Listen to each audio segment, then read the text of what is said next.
Kalau boleh kita tawadu, masa lalu kita banyak hal yang kita lalai. Maka pertama, kata ulama, datanglah kepada Allah sebelum fajar, sebelum subuh. Maka tidur yang akan menurunkan rahmat dari Allah adalah tidur di awal. Bukan tidur di jam 11 ke atas, bukan. Jam 9 ke bawah. Jam 8, jam 9. Nabi Muhammad itu beliau punya kebiasaan tidurnya tidur rahmah. Tidur rahmah itu tidur jam 9 kurang. Setengah 9, jam 9. Itulah yang membuat badan beliau sehat sampai wafat. Sakitnya sakit demam aja. Kata teman saya, orang kalau biasa habis subuh tidur lagi, bangun jam 8, jam 9, itu katanya dia akan terhindar dari penyakit bongkok dan penyakit rabun mata. Sekali lagi, orang yang biasa tidur habis subuh, dia tidak akan terkena penyakit bongkok. Kenapa bebas dari penyakit bongkok? Sebab sebelum bongkok udah mati gitu ya. Bongkok udah mati. Orang bongkok kan usia 70-80. Ini sebelum 70 udah mati. Kenapa? Banyak penyakitnya. Kok banyak penyakitnya? Di saat Allah turunkan keberkahan, dia nggak datang. Di saat Allah berikan cuaca yang sangat segar, yang sangat bagus buat olahraga, dia nggak datang. Malah dia tidur. Maka dari itulah, kalau saya yakin ini sih biasanya pekerjaan para suami ya yang sering tidur subuh. Kalau ibu sih kayaknya enggak. Banyak ini ya, banyak kerjaan ya. Kalau ibu, ini kadang-kadang ibu suami kalau memang habis main subuh nggak ada kerjaan, ibu ajak cuci piring. Nggak mau. Kalau nggak mau makannya sudah pakai daun aja, jangan pakai piring. Maaf, cuci piring bukan perbuatan yang hina. Nabi Muhammad beliau biasa mengurus rumah tangganya sendiri, nyapu sendiri, cuci piring sendiri, kacing bajunya copot, beliau jahit sendiri, sendalnya putus, jahit sendiri, nggak apa-apa, bu, apa-apa bu kayak anaknya. Jadi usahakan jangan sampai kita mengalami tidur laknat habis subuh. Itu tidur yang penuh dengan laknat. Yang kedua, tidur laknat itu pada asar. Tahan bu, jangan sampai tidur. Suaminya lah, kalau ibu insya Allah enggak. Tidur asar itu tidur laknat juga. Bahkan kata ulama, orang yang biasa tidur asar akan menyebabkan penyakit pikun. Orang sini bilang linglung. Barangkali kita pernah tidur jam 6:30, bangun 6:30, kira udah subuh, nggak taunya baru maghrib. Linglung namanya. Puncaknya akan menyebabkan penyakit gila. Kalau sering tidur asar, 4:30 habis asar lah pokoknya. Ada seorang yang diberikan nasihat, jangan tidur asar, nanti akan menyebabkan penyakit gila. Ditantang. Coba nanti saya tidur asar, pengen tahu gila. Tidur 4:30 dia, bangun 11:30, seger masih, nggak gila. Dia bisa bikin kopi, dia bisa makan, dia bisa ini. Dia datang ke rumah yang menasihati. Jam 12 malam, Assalamualaikum, waalaikumsalam. Ini yang punya rumah udah tidur, yang ngasih nasihat, tidur asar bisa menyebabkan gila. Pak, saya mau menunjukkan bahwa tidur asar tidak menyebabkan gila. Saya tadi tidur jam 4:30 sore, bangun jam 11:30. Saya nggak gila, biasa aja. Apa yang kata yang menasihati, Pak, kalau orang waras, orang nggak gila, bertamunya habis maghrib, habis asar. Mana ada orang waras bertamu jam 12 katanya. Itu tanda bapak gila, bertamu jam 12. Walhasil tidur laknat itu ba'da asar, ba'da subuh, hindari. Nah, ada lagi tidur lalai. Bisa jadi dua hukum, bisa makruh, bisa haram. Kapan tidur dianggap tidur lalai? Kalau tidurnya sudah masuk waktu sholat tapi belum sholat. Jam 12:30 sudah masuk zuhur, belum sholat, tidur. Bangun 2:30, baru zuhur jam 2:30, maka tidurnya dihukumi makruh sebab dia melalaikan sholat yang sudah masuk waktunya. Tidur setengah 1, bangun setengah 4, zuhur sudah habis, sudah masuk waktu asar, maka tidurnya haram, sebab dia meninggalkan waktu zuhur dan belum sholat zuhur. Jadi tidur lalai namanya, bisa makruh, bisa haram. Nah, kalau kita lihat, berusaha untuk tidur yang penuh dengan rahmat, maka tidurnya jangan terlalu malam, tapi konsekuen, bangunnya harus lebih awal. Itu jam 9, bangun setengah 6, ya percuma gitu, bangunnya paling tidak jam 3. Nah, datang di jam sebelum fajar untuk mengejar ketertinggalan masa lalu kita yang penuh dengan kelalaian. Apa yang diperbuat? Pertama wudhu, apalagi mandi, lalu sholat sunnah wudhu 2 rakaat, usolli sunnatal wudhu 2 rakaat ini. Usahakan Bapak Ibu, sholat pertama yang kita lakukan sholat sunnah wudhu. Kesunahannya kan habis wudhu sholat sunnah wudhu, habis wudhu sholat. Barangkali kita jarang melakukan itu. Paling tidak wudhu pertama kita itu kan bangun tidur, mau sholat, wudhu pertama kita tuh di hari itu. Maka begitu selesai wudhu, sholat sunnah wudhu 2 rakaat. Yang kedua, sholat sunnah hajat, sholat sunnah taubat, baru sholat sunnah tahajud, baru witir. Itu urutannya. Pak Ustadz, kenapa sholat sunnah taubat? Kita merasa banyak punya dosa. Ini waktu yang mustajabah. Di saat manusia banyak yang tertidur, kita datang menghadap Allah, mintalah ampunan atas dosa masa lalu kita. Kenapa sholat hajat? Kita masih hidup, masih punya keperluan, masih diundang hajatan untuk kondangan, masih butuh makan, butuh minum, butuh ini, butuh itu. Meskipun sudah pensiun, sudah gak kerja, tapi masih butuh dunia. Maka doakan anak menantu di waktu itu, mendoakannya di jam 3, setengah 4, doakan, ya Allah, saya sholat hajat, berikan keperluan saya di dunia ini lewat anak menantu saya. Nanti begitu gajian, Allah akan utus anak menantu kita untuk memberikan rezeki kepada kita, karena kita kerja jam 3 malam. Itu kerjaan orang tua. Yang merasa sudah pensiun, nggak kerja sama sekali, sama Allah nggak kerja. Jangan salahkan anak menantu kalau mereka tidak peduli sama kita, sebab kita yang tidak kerja kepada Allah. Kerja, doakan anak menantu. Begitu gajian, anak pertama datang, mama, alhamdulillah saya dapat gaji lumayan, ini buat mama hadiah 1 juta. Anak kedua 1 juta, anak yang 6 juta dapat. Kata mamanya, Pak, nyesel ya Pak punya anak 6, coba 40 juta Pak rezeki kita. Nah, jadi doakan anak menantu lewat sholat hajat di malam hari. Nah, sampai waktu subuh. Jadi datang kepada Allah di waktu sebelum fajar. Yang kedua, ba'dal fajri, setelah fajar, habis subuh. Ibu jangan bangun dulu kalau habis subuh.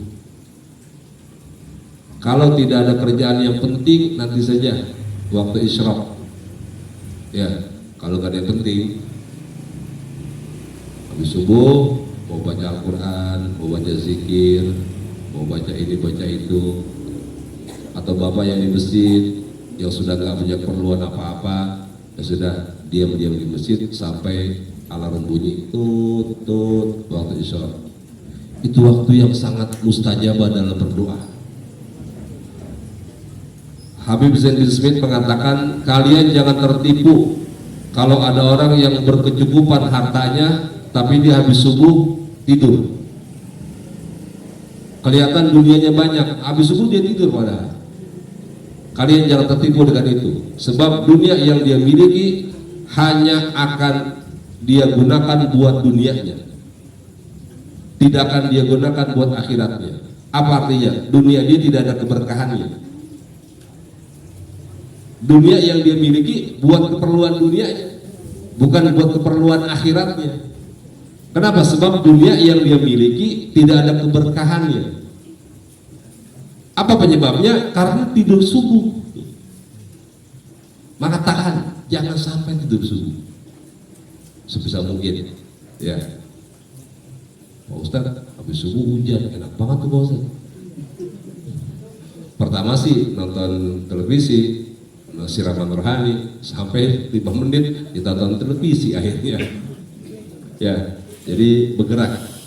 Nah, yang ketiga, qablal ghurub, sebelum matahari terbenam. Itu gunakan buat ibadah jam 5, setengah 6. Itu sudah siap kita buat menyambut datangnya waktu maghrib. Jangan sampai sudah sepuh, kaum bapak katakan setengah 6 masih di pos ronda. Udah setengah 6 Pak Haji, udah setengah 6, udah siap-siap. Jadi kembali ke seperti cucunya, setengah 5 sudah mandi, ya kan cucunya setengah 5 sudah mandi ya. Jam 5 sudah pakai bedak rapi kelihatannya. Besok Bu suami ibu jam 5 mandiin Bu, mandiin pakai bedak, pakai sarung. Pak sudah 70 Pak, ayo ke masjid. Ya ke masjid. Itu waktu yang mustajabah untuk mengejar ketertinggalan masa lalu kita. Datanglah kepada Allah sebelum waktu maghrib, sebelum terbenamnya matahari. Yang keempat, antara maghrib dan isya, yang tadi ibu sudah lewati itu waktu yang sangat berkah. Meskipun tidak ada pengajian, ya, meskipun tidak ada kegiatan macam ini di hari-hari yang lain, usahakan maghrib isya ibu duduk aja sampai isya. Bapak yang ke masjid maghrib nggak usah pulang, tunggu isya aja.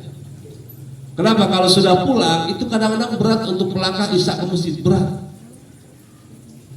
Perasaan baru sampai ya, udah ajan aja. Ya memang waktunya kan cuma 1 jam durasi, nggak sampai 1 jam kali.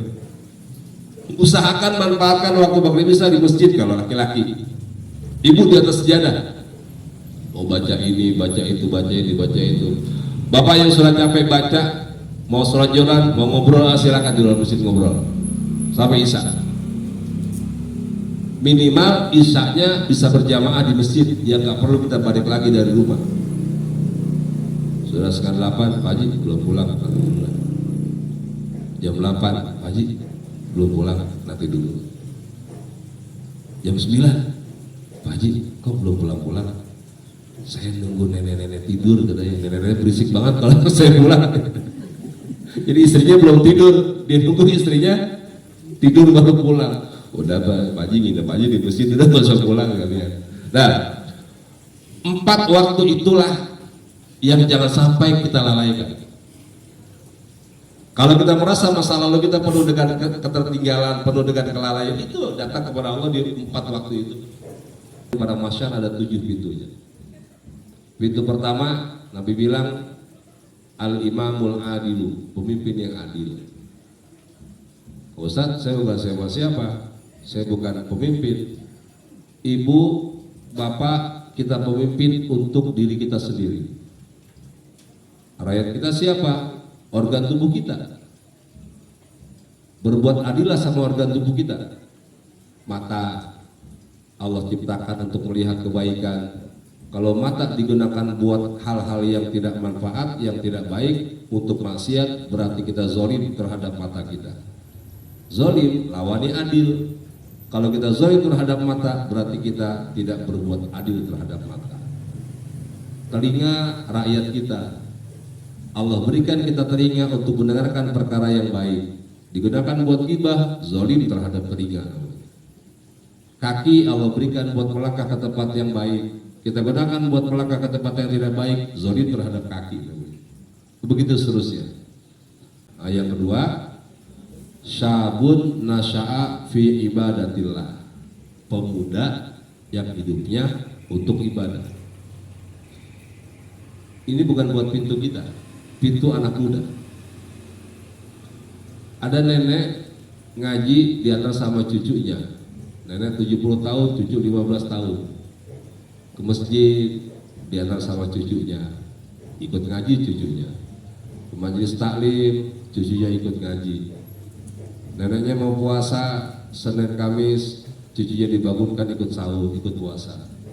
Nenek tadarus, cucu ikut tadarus. Itu nanti di padang mahsyar neneknya bingung. Kata nenek, "Cuk, kenapa kamu yang dapat naungan? Kan nenek yang ngajak kamu ngaji, nenek yang ngajak kamu ibadah. Mestinya kan nenek yang dapat naungan." Kata cucu, nenek ibadah sudah waktunya, nenek udah bawa tanah. Kalau saya kan masih harus kesana kesini, masih pantas, pegang handphone masih pantas, ngobrol sama teman masih pantas, keluyuran masih pantas. Nenek mah sudah bawa tanah. Jadi Allah senang nenek ibadah, tapi Allah lebih senang melihat saya yang masih muda ibadah. Tuh. Makanya begitu ada pemuda yang rajin ibadah, maka Allah akan berikan naungan untuknya di padang mahsyar. Ayat ketiga, wa rajulun qalbuhu mu'allaqun bil masajid. Seseorang yang hatinya terikat dengan masjid. Ibu berpeluang, ini bukan hanya kaum bapak saja. Saya pernah mengusulkan bagaimana masjid itu menjadi milik bersama. Ada rasa kepemilikan. Begitu masjid diwakafkan, dia punya kita semuanya. Maka saya usulkan dulu RT atau RW ada iuran buat masjid. Ini di komplek kita muslimnya katakan 90%. Setiap bulan minta 10.000 untuk masjid. Tujuannya apa? Biar ada ikatan. Bukan untuk memperkaya masjid, bukan. Untuk mengikat antara muslim dengan masjid. Sebab idealnya muslim dan masjid seperti ikan di dalam air. Nah, yang selanjutnya keempat, wa rajulani tahaba fillah ijtama'a alaih wa tafarraqa alaih. Ikat persaudaraan kita, cinta karena Allah. Kita sebuah komunitas kebaikan macam ini ikat karena Allah, jangan karena sesuatu. Maka saya bisa pastikan ibu bapak yang datang malam ini karena Allah, cinta dengan saudaranya karena Allah. Kematian cuma masalah berangkat duluan menyusul kemudian. Kita akan sama-sama bertemu di dalam surga nanti. Yang penting ikatan persahabatannya karena Allah. Ketemu lagi di dalam surga nantinya. Maka kita akan saling bertanya, Bu Haji Pulana kemana ya? Kalau belum sampai. Enggak lama datang. Oh itu Bu Haji, kita tunggu sudah datang. Bu, lihat Pak Haji Nur Hasan, belum kelihatan. Dicari-cari Pak Haji Nur Hasan kemana? Bertahun-tahun sudah di surga, Pak Haji Nur Hasan belum datang. Malaikat lewat, malaikat sini. Malaikat, kita biasa kumpul dengan Pak Haji Nur Hasan di dunia. Kita belum melihat beliau. Apa kata malaikat? Beliau sudah puluhan tahun di lantai atas, beliau bukan kelasnya di bawah katanya. Kenapa? Beliau tuan rumah masalahnya, dia sudah di lantai atas. Sudah puluhan tahun di dalam surga, ibu baru sampai katanya. Walhasil bahwa kita akan saling bertanya, kalau ikatan persahabatan kita di dunia karena Allah. Jadi jangan karena harta, jangan karena jabatan, jangan karena sesuatu. Ikat persahabatan karena Allah. Itulah yang akan membuat abadi persahabatan kita. Nah, yang kelima, wa rajulun da'atuhu imratun dzatu mansibin wa nasabin. Faqala inni akhafullah. Seseorang yang menolak terjadinya kemaksiatan padahal dia bisa maksiat. Kalau di hadis dicontohkan seorang perempuan yang mengajak lelaki berbuat maksiat. Yang keenam, wa rajulun tasaddaqa bi shadaqatin fa akhfaha hatta la ta'lama shimaluhu ma tunfiqu yaminuhu. Seseorang yang bersedekah, tangan kanan memberi, tangan kiri tidak tahu. Ini kelihatannya perkara yang mustahil. Kanan kiri kan bergandengan. Mana mungkin tangan kanan memberi, tangan kiri nggak tahu. Tangan kanan itu pemberi, tangan kiri penerima. Bisa nggak kita memberi sesuatu, tapi dia nggak tahu kalau itu dari kita? Bisa. Yang terakhir, warajulun fafadat ainahu. Seseorang yang dia menangis di tengah keheningan malam, menangis karena dosa, bukan menangis karena masalah dunia. Saya menduga banyak orang yang menangis di tengah keheningan malam, di sujudnya, tapi masalah dunia yang dia tangisi. Punya angsuran motor PCX, tinggal 2 bulan lagi lunas. 1 bulannya 1 juta. Bulan ini belum ada uangnya. Sholat malam dia, tahajud, sujud, doa, nangis doanya. Ya Allah, tolong ya Allah, ini kurang 2 bulan lagi ya Allah, jangan sampai diambil debt kolektor ya Allah. Nangis dia, nangis menyelamatkan motor PCX-nya, nangis juga di tengah keheningan malam. Nah, nangis semacam ini bukan nangis masalah dosa, bukan masalah Allah, tapi masalah dunia kita, maka tidak akan jadi naungan. Jadi nangis yang jadi naungan di tengah keheningan malam, menangisi dosa-dosa kita.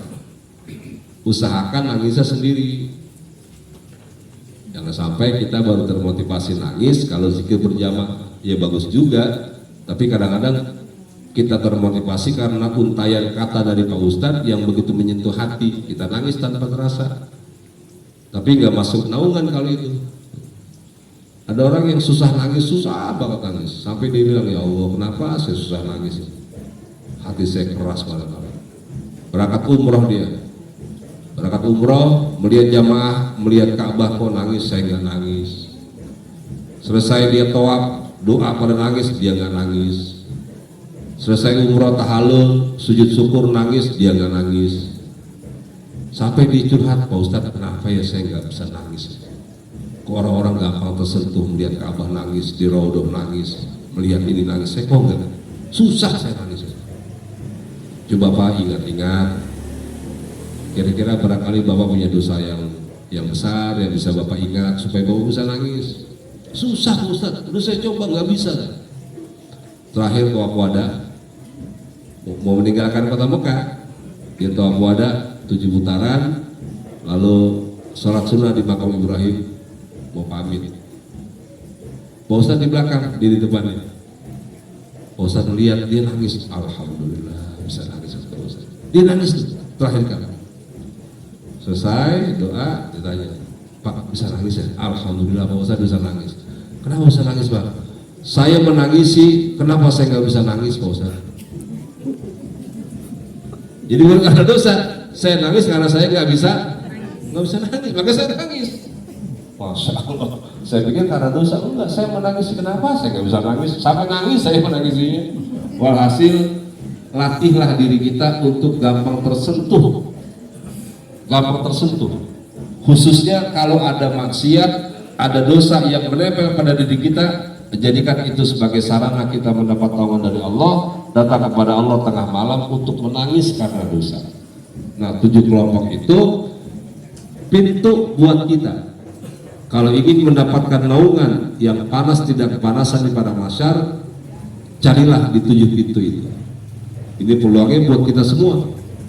Jadi jangan sampai ada 7 pintu tidak kita datangi satu saja. Mudah-mudahan dari 7 pintu itu kita pilih yang paling mudah apa kira-kira yang sekiranya kita bisa meraihnya. Dengan mendapatkan 7 pintu itu, kita akan dijamin tidak kepanasan sebab mendapatkan naungan dari Allah Subhanahu wa taala. Begitulah hadis riwayat Imam Bukhari, Imam Muslim dari sahabat Abu Hurairah tentang 7 naungan yang Allah berikan untuk kita jikalau kita melakukan 7 amal yang tadi. Silakan bila ada ditanyakan.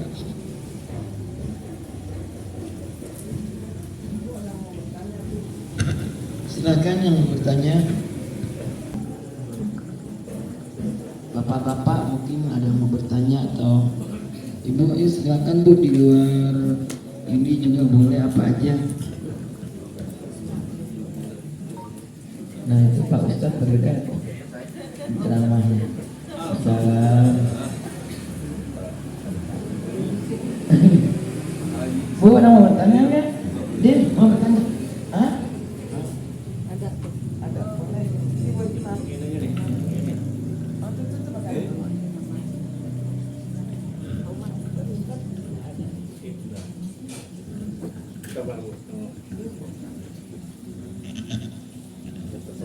Ini buat Pak itu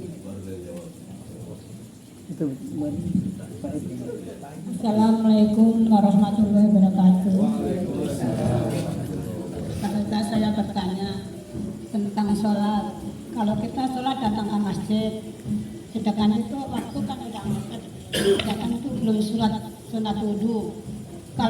sunat wudhu dan sholat sunat tahajud digabung boleh apa enggak?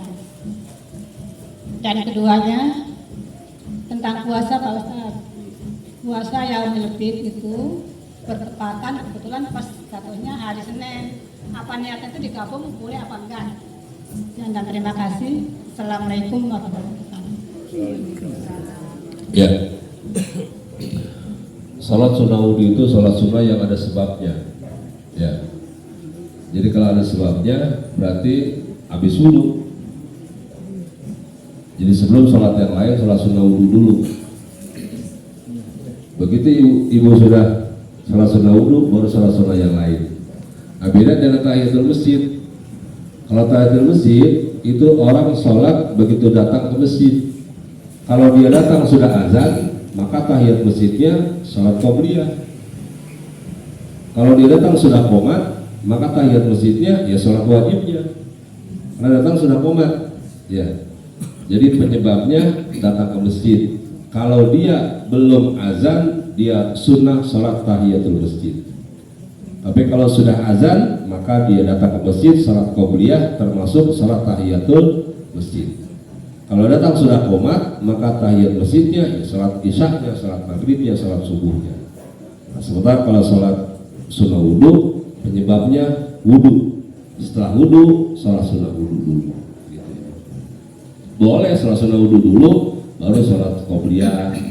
Boleh sholat sunnah wudhu dulu, baru sholat tahiyatul masjid. Boleh aja, tidak apa-apa. Ya. Yang kedua, kalau kebetulan hari Seninnya pas Ayyamul Bid, boleh nggak kita gabung? Boleh. Malah dapat fadilah dua. Pertama fadilah puasa Senin, kedua fadilah puasa pertengahan bulan. Jadi kalau dua-duanya sunnah, boleh. Pas kebetulan ibu melaksanakan di bulan Syawal, 6 hari bulan Syawal, hari Senin pas pertengahan bulan. Jadi 3 pahala ibu. Pahala sunnah Syawal, pahala puasa Senin, pahala puasa pertengahan bulan. Itu orang pintar namanya. Sekali melangkah 3 puasa bisa dia ambil. Begitu ibu. Jadi dapat 2 pahala. Ada lagi?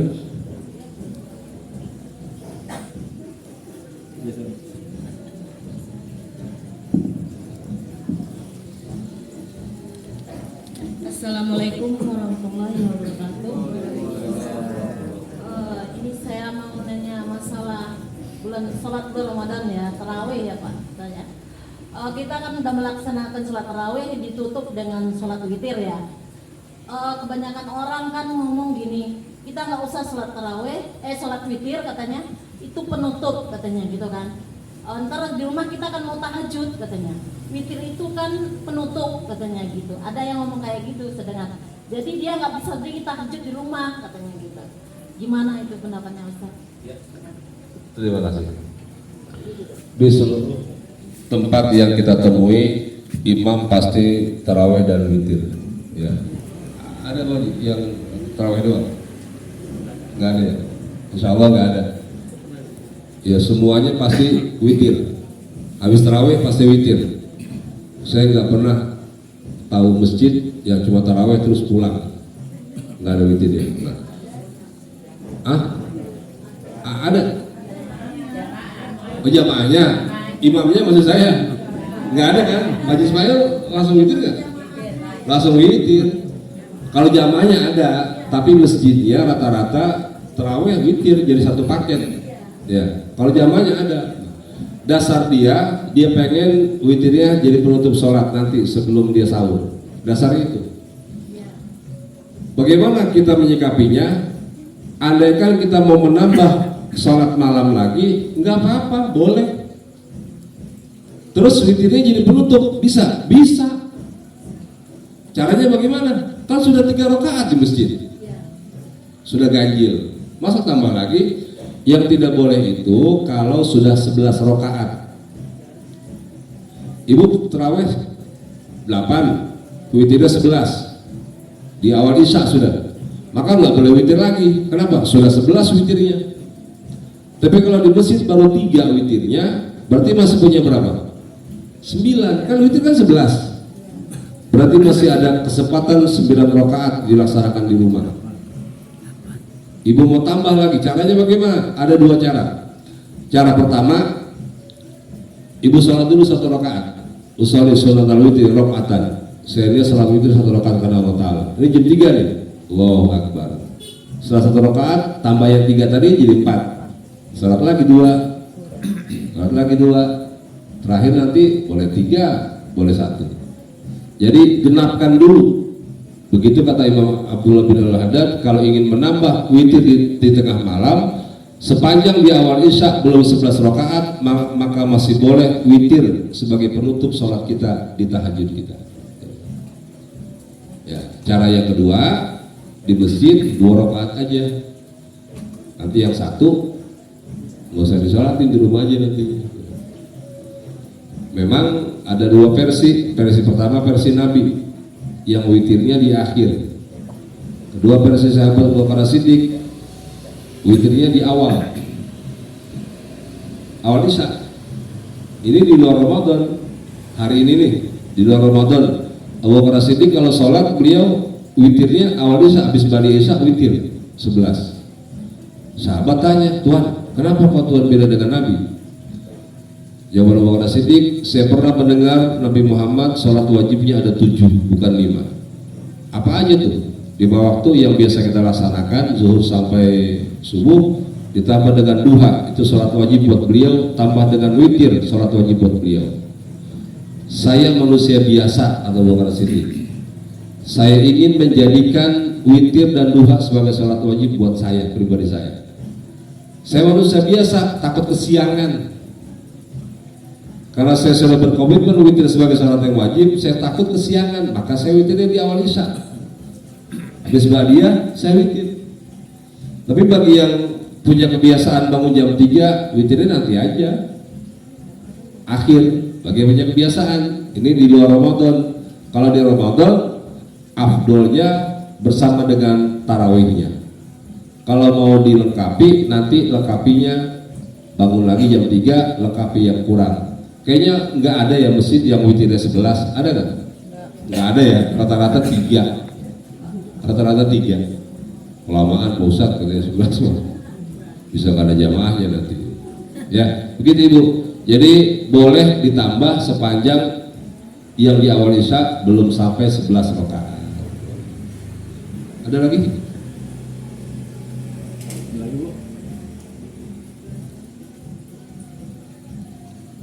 Kalau nggak ada saya mau nanya Ustaz. Ya, Pak Haji silakan. Assalamualaikum warahmatullahi wabarakatuh. Waalaikumsalam. Kaitannya dengan tidur setelah asar. Nah, tapi bukan tidurnya yang saya mau tanyakan.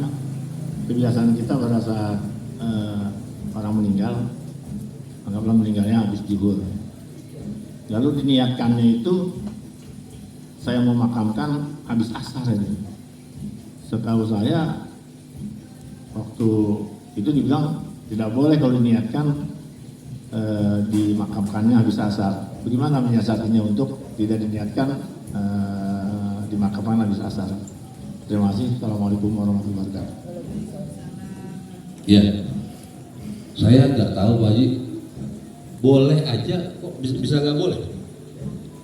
Artinya begini, sholat yang nggak boleh dilaksanakan setelah subuh, setelah asar. Sholat ya, sholat sunnah apapun kecuali yang ada sebab.